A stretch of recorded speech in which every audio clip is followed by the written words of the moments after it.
Well, hey everyone, one sec, I'm coming into frame. How y'all doing? It's good to see you back. If this is your first time checking out my channel, well, thank you for watching, and I will do all that I can to impart to you my knowledge of firearms and reloading. And really, this channel is just it's for those that like guns, and what can we learn from one another.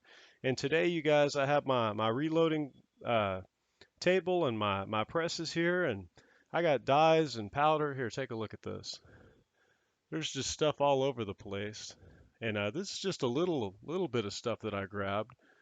And anyways, you guys, I just want to talk about reloading. Let me get this thing to bring back. I know I have my hands scarred up there. I'll tell you how I did that in a minute. Come on. There we go. So the big question is reloading right for you? Is this something that you choose to pretty much pay the cost, buy the equipment, and get into it?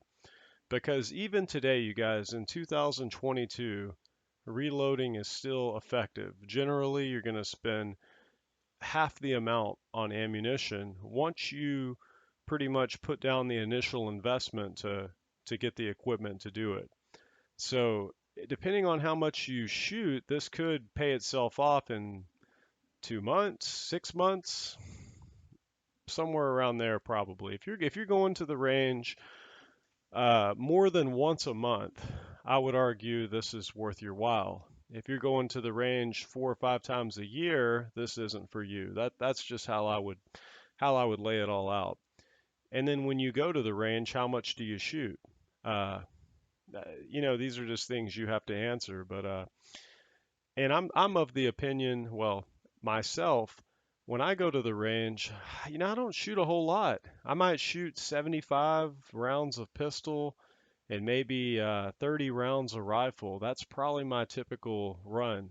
And I'm out there for maybe 3 or 4 hours. I'm just, I'm concerned with accuracy on the rifle bench, and I'm more concerned about the stabilization of my rifle and the trigger pull and just, making every shot perfect because I have time to do it. When I'm out in the field hunting, I gotta swing it up and take that shot. It's like that. So I just take my time and I don't go through ammo as fast as I've seen some guys out there. But anyways, you guys, I've been reloading since I was like 16. My grandfather taught me, and an old man from his church had taught him, and it was just a way to get very accurate ammunition for cheap. And he taught me on a device just like this. It's called a Lee loader. Lee's a great company, you guys. I actually have a little set of their dies right here, and I have 5 or 6 other sets back here, and 3 of them are Lee, a couple RCBS, a couple Lyman. Uh, well, anyways, these Lee loaders, this is you get this little tool kit here. You have a die, you have a little tool to seat your primer, a D primer, little parts, and you pretty much powder scoop. You whack on this with a hammer, and I kid you not, I would say like a standard box of rifle cartridges. You can probably reload those in about 30 minutes. You can make 20 rounds of rifle once you get this thing down. And this is a great place to start because these little kits are like 30 bucks on Amazon Prime right now. Or, I actually bought one in 44 Magnum for like 23.50. Uh, and 44 Magnum, that's one of the most cost-effective rounds out there to reload if you have brass, and that brass will last. So, you know, this is a good place to start. You don't have to go and get all crazy and buy all the stuff, and it's not hard to make good ammo. Just, be careful, follow the instructions, don't overload it. Overloading is a big thing, you guys. I was out at the range today with some 308 that I loaded up, and this is some really accurate 308. And this particular stuff is IMR 3031, and I'm using 42 grains. And I have a little note here that it chronos at 2,885 feet per second to 2,980. That's the span that I've seen. So this is on the hot side. But I'm firing this through a very strong bolt gun. And I pulled this data off of, the reputable websites. It's not just something that I worked up. It's within spec. Now, I was following the spec when I took this powder. This is 8 pounds. It's about 250 bucks of Accurate 2230, and it's still practically full. I bought this for 223, and well, let me just read the side. It says 2230 is a fast-burning, double-based spherical rifle powder. This versatile powder was designed around the 223 Remington, but can be used in many small and medium caliber cartridges, including the 308 Winchester. I'm just going to stop right there. I found load data on this for 308, and by golly, I was out there today with my Savage Model 110 heavy barrel, 14-pound, pretty much a law enforcement sniper rifle or a target rifle, and I I looked at the load charts. It said you could go to 45.3 grains if I remember right. Yeah, I believe so. And I had my starting load at 44 grains. And you guys, I have these little powder scales and they're very exact. They get you to like a tenth of a grain every time. I would probably a 20th of a grain. I mean, it's an accurate scale. And I know those cartridges were perfect. My first shot chronoed at 3,135 feet per second. And we're talking 308, 150 grain bullet. Uh, I fired a couple more and I'm just like, man, it's too hot for me. They were right there, 3,118, 3,124, 3,135. I got home. I took a bullet puller. I pulled every one of those bullets and then took the time to reload those bullets and used a different powder. That's the powder it's this exact ammo right here. I used IMR 3031 and I only used 42 grains of that, and that gives me 2,885 to 2,980. I do not want to be over 3,000 feet per second with a 308. So, and I got that load data off their website. So I'm just making the point when they say start at the bottom and work your way up. Yeah, that I mean that was pretty much reaching 300 Win Mag territory.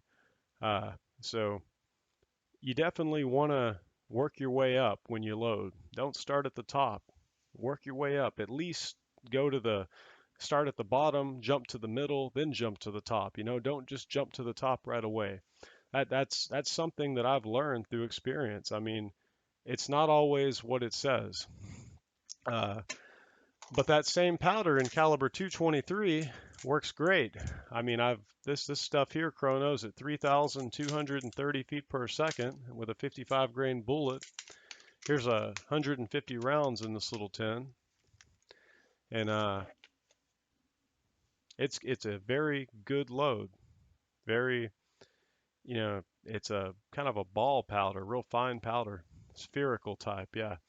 So, you know, reloading's effective when it comes to brass. That's a good place to start. Let me just start with the brass.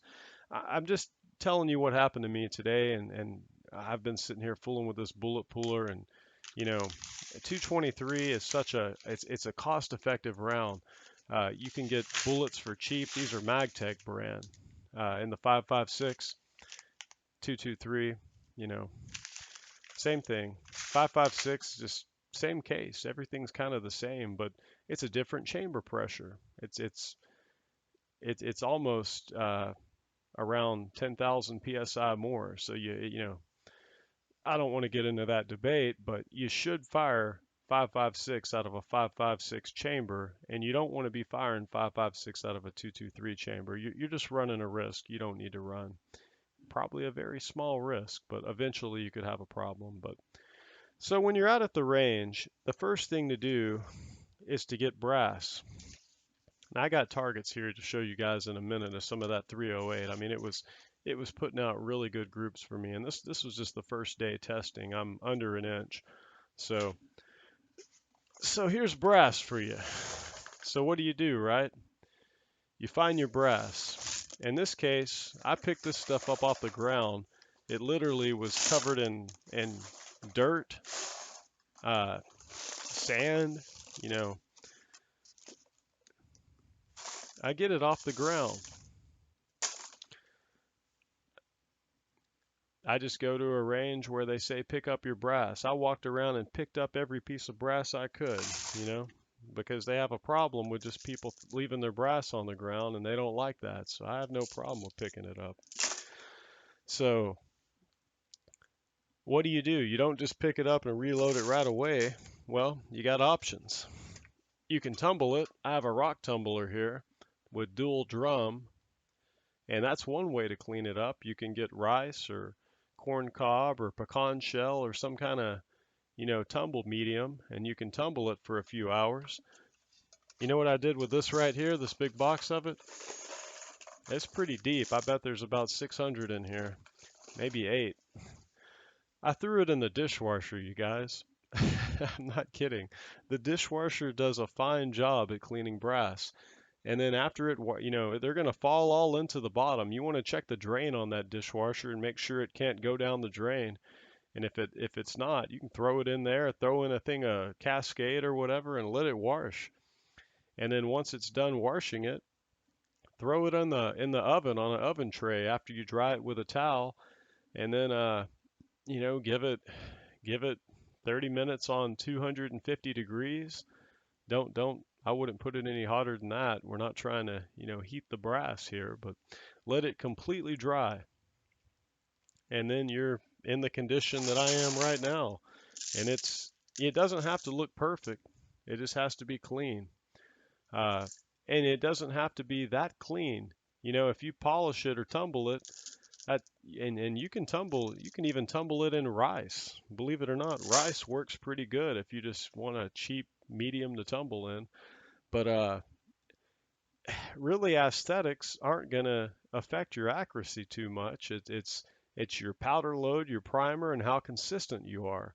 If you make it bright and shiny, or if it's kind of tarnished looking, that doesn't mean anything. I remember my grandfather, his little hand loads from the little, Lee loader here. They were just covered in kind of a black soot. I mean, he never polished his brass. That was unheard of back then. It was or tumbled or whatever. If it was used, it was used, and you could see it. He'd probably reloaded some of those cases 20 times.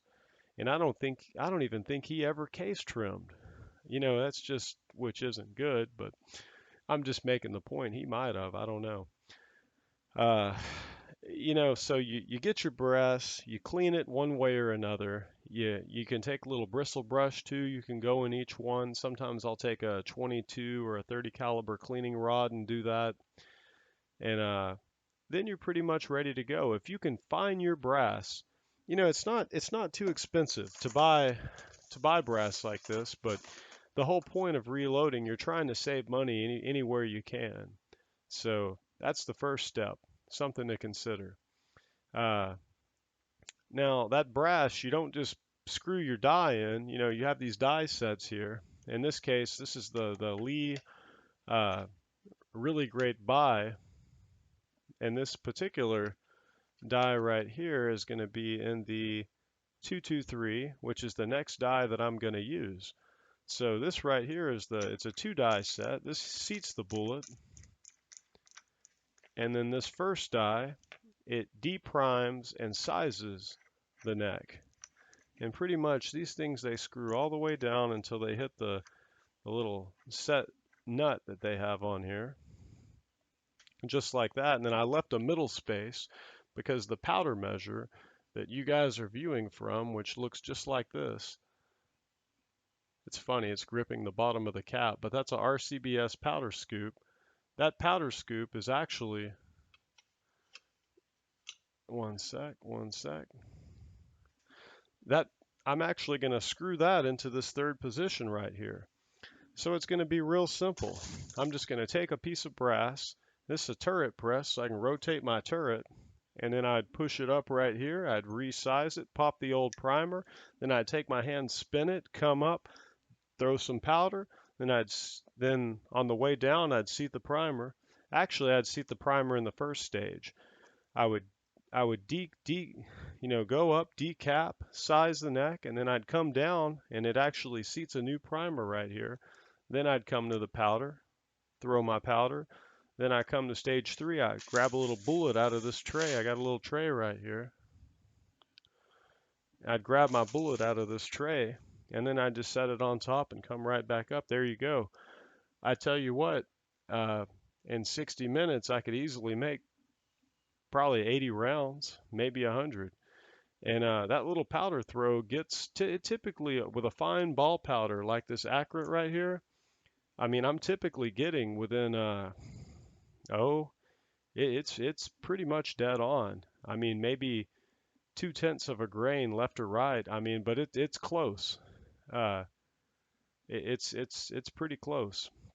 So that's a fast way to reload once fired 223.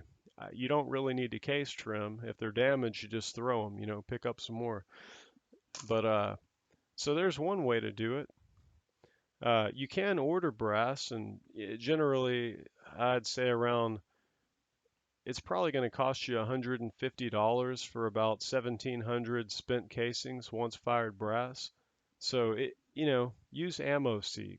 AmmoSeek, they even have a reloading section. A lot of people don't know this, and you guys, I care about you, so I'm giving away the secrets. AmmoSeek, they have a reloading section. You can look for bullets, you can look for powder, you can look for everything on there, just as you would ammo. AmmoSeek.com. It searches all the main distributors. If it's in stock, it'll be there. It's probably a reputable site if it's even popping up on their search engine. So that's something to check out. Now, that's how I reload calibers like 223. Often with 223, you'll have a military primer. Like the first one I grabbed here, this is a 5.56 case. So you have to get a tool called a reamer. And that reamer will, I have a Lyman one right here. There's just lots of little parts here. I can't really show you all this stuff. Well, I kind of can here, but it's, there's little case prep tools like, you're pretty much deburring, chamfering. I've heard that term. You're cleaning up the front of the brass, and if you do that side, you can kind of see how it's shiny on the rim there. It makes it easier to seat a bullet. And then, but the main thing is here is the exact piece right here. This is a reamer, and this reamer, it actually, once you pop the primer on one of these things, that little the rear section where the new primer goes in, on the military round, there's a crimp, and you actually have to use a reamer tool to remove that extra material so a new primer will seat in real easy when you're trying to seat your primer.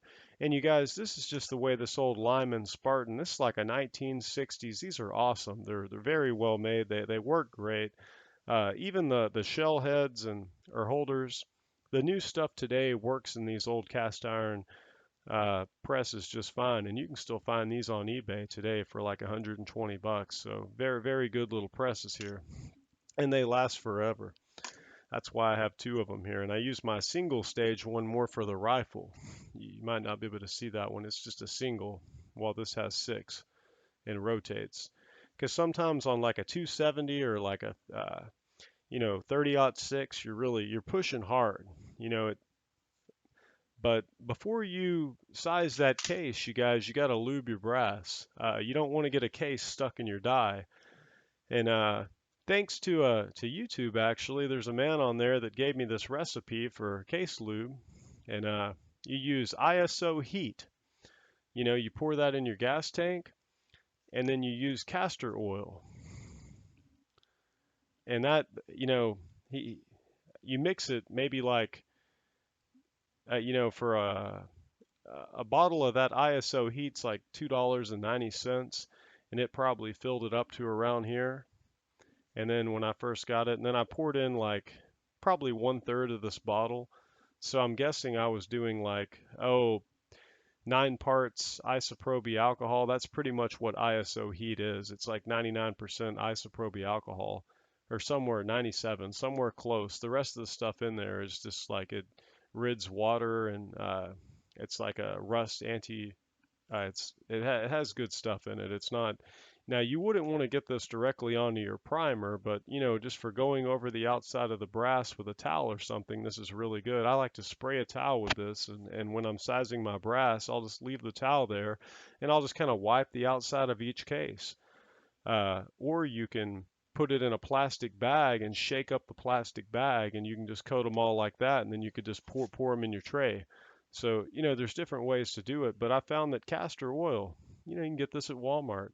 It's like $2 and something, I think. And for $5 there you get case lube that'll last for thousands of rounds. I mean, that's a lot.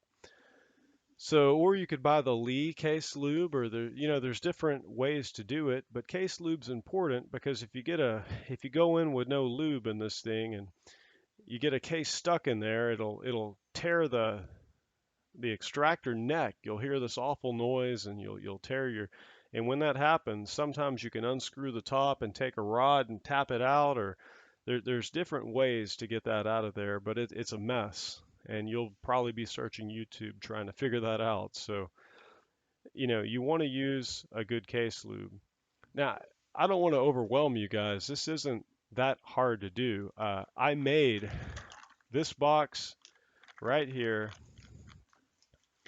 and I also made this box right here just tonight before this video. It took me 2 hours, and these are literally 100 rounds of match grade 308. And this ammo, I made it today because when I was out at the range today, this was, remember how I said I had some hot ammo? It was with that Accurate 2230. It was doing 3,135 feet per second on my chrono, and that was the first 4 shots. They were a little high.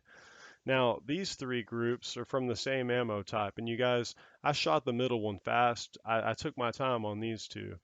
And I was getting groups like this, and I wasn't even trying too hard. I just was kind of fooling around with it. I didn't have the proper rest set up, and I was shooting really good groups. Now, this little group I shot today with my Remington 700 and 223, the same rifle I've done videos on, the Remington 700, the precision rifle. So, and that's loading with this Accurate powder, but I'm loading 24 grains in that load with a Magnum small rifle primer. And that Magnum primer is actually really good at igniting the ball powders, the spherical powders like this, real fine stuff. It's better at doing that in cold weather, so a lot of people do it. But I'm getting into specifics now. Here's a group with 22.8 grains of Accurate 2230 that I shot the other day. These are all 100 yard groups. And that was my first time ever testing my reloads. These are the same ones that I filled this can with. That's really good accuracy, you guys. You're not going to get that out of Tula or Winchester White Box or, Federal. You're just not. I'm talking the lower end, ammunition, and it's not low end. It's just basic stuff. And that's one of the advantages to reloading. You're going to get really accurate ammo. I mean, check this out. This little target here that's in the box. That's 3 shots in that hole, you guys. Yeah, it's really accurate stuff. So now this brings me to how do I achieve that accuracy? Well, I'm case trimming. I have this is a case trimming tool. I'm trimming my cases. That's where you're literally, the case slowly expands when you shoot it, so you're necking it back down. I'm reaming it, I'm chamfering, deburring it, prepping my brass. Often, I'll use a tool. I'll use a tool like this to seat my primers. A little Lee tool like this, it'll speed it up.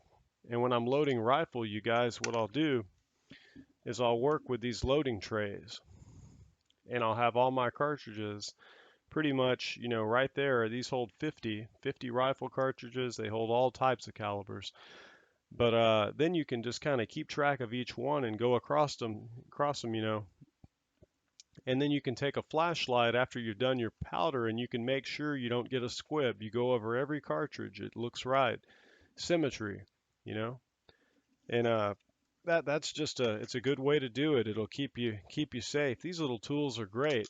I mean, they pretty much you take a round and just you it goes in that shell holder, and now you would never do this when it's loaded, with a bullet and powder already, but before the bullet and powder, gets in there, that'll seat your primer. It's just a real good little tool to have because sometimes it's faster to do it with that method instead of trying to do the method. I use this rotisserie one more for pistols, 38 special. Let me give you an example. Uh, 45 ACP, there's another. I made these 45s the other day. 230 grain. I'm using HP 38 in these. If I remember right, it was 5.1 grains. And these chronoed at 860 feet per second. It was just a good load. Uh, I made these 38s the other day. I'm using 4.5 grains of HP 38. And these were 100 rounds here. That took me maybe an hour and 40 minutes. I ordered the brass when I made these. I even have a RCBS dies. It put a perfect crimp line on there. It's just quality ammo. And I mean, you guys, my cost to make 50 rounds of this was, I believe it was about $13. So that's a lot better than spending 30 bucks or 35, which is what I'm seeing a box of 38s in stores right now. So yeah, it's still cost effective, even if you buy the components. But you want to get a good deal. Primers, for instance, primers are expensive right now. They're hard to find, you guys. So I hopped on AmmoSeek and looked around, and right now I'm using these primers that are from Argentina. But they have the certification on there, ISO. They have the ISO certification. A little Argentine. They say made in Argentina. Yeah, 1,000 small pistol primers. So here's 1,000 rounds of 38 right here, or at least the primer to prime the 38, right? And then, you buy your bullets in bulk. Let me show you. When it comes to 45 ACP, you buy them in bulk. Whole bunch of them there, 500 rounds. Well, how much did I pay for this? I'm not trying to give away companies, but S&S Casting. This is a great company, you guys. I think I bought two of these. They were like 56 bucks a piece. So there's 1,000 rounds. They only charged me 16 bucks to ship. There you go. There's 1,000 rounds of 45 ACP. And then I'm in it at $116 roughly, or 120 bucks now. Then I use one sleeve of those primers. A lot of 45 cases I have actually use small pistol primers, so they work fine. And large pistol primers don't, they cost the same. I have those too. Uh, then you get your powder. Well, that HP 38 is a great powder. It's affordable. 1 pound of that powder is going to get you probably 2,000, 3,000 rounds of 45, and it's like $30. So now we're in at $150, say, for 1,000 bullets and powder. Then you get your primers. That's another 100 bucks. They're about 10 cents a piece right now. So now we're at 250 bucks. Now we just need brass. So if you have brass, even if you have 100 rounds of brass, you could reuse those 100 casings 10 times and shoot all 1,000. There you go.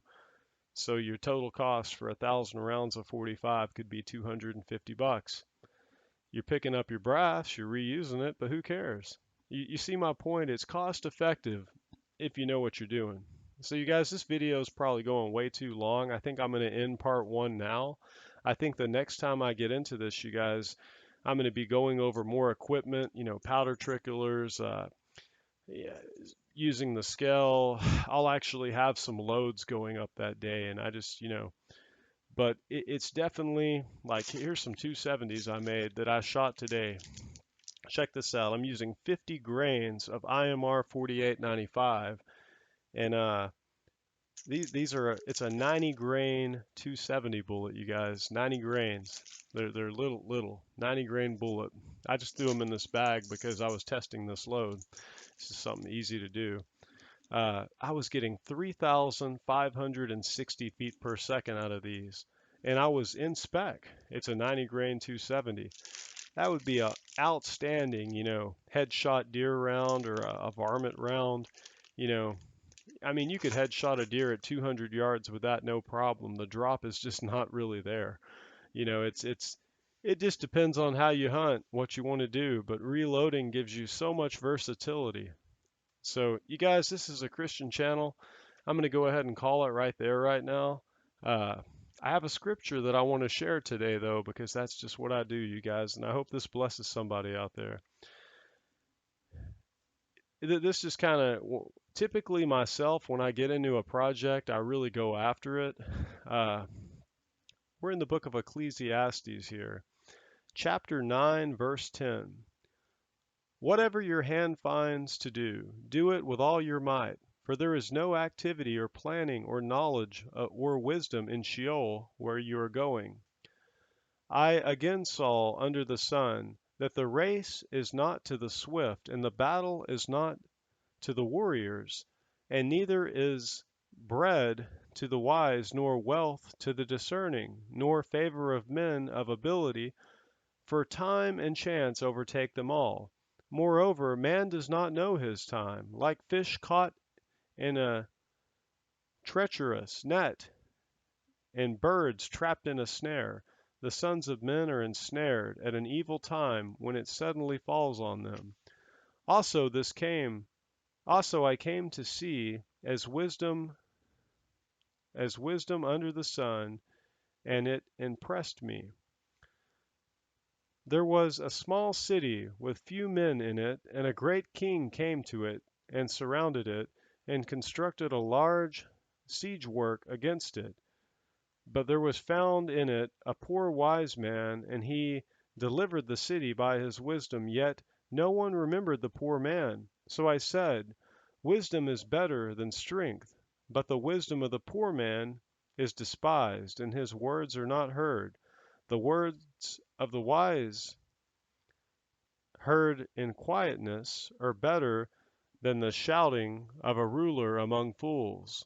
Wisdom is better than weapons of war, but one sinner destroys much good.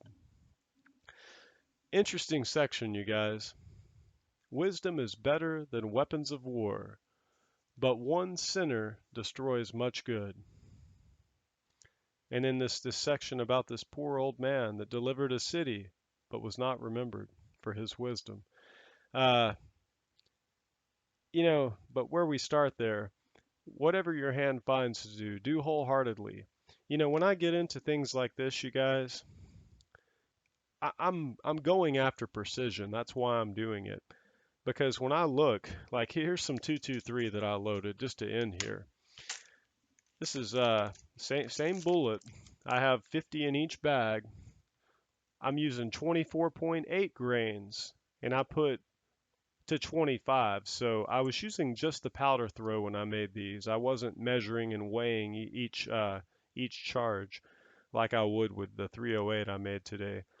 But so I knew it was 24.8 to 25 grains, and that was that load. Then I'm trying this one. Now this one says match. I weighed these. They're 24.8 grains, each of them. Then I have this bag here that's exactly 24 grains match. So, you go to the range, you start shooting groups, and you find a load that starts hitting like that. I mean, geez, that's pretty good, you guys. Those are 1-inch squares. That's 22.8 grains. What did that? That was my first load.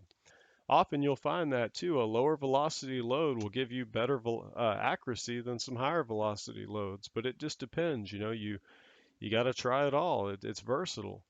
And then you find you a good load. Write everything down. Don't waste your time. Keep track of the data.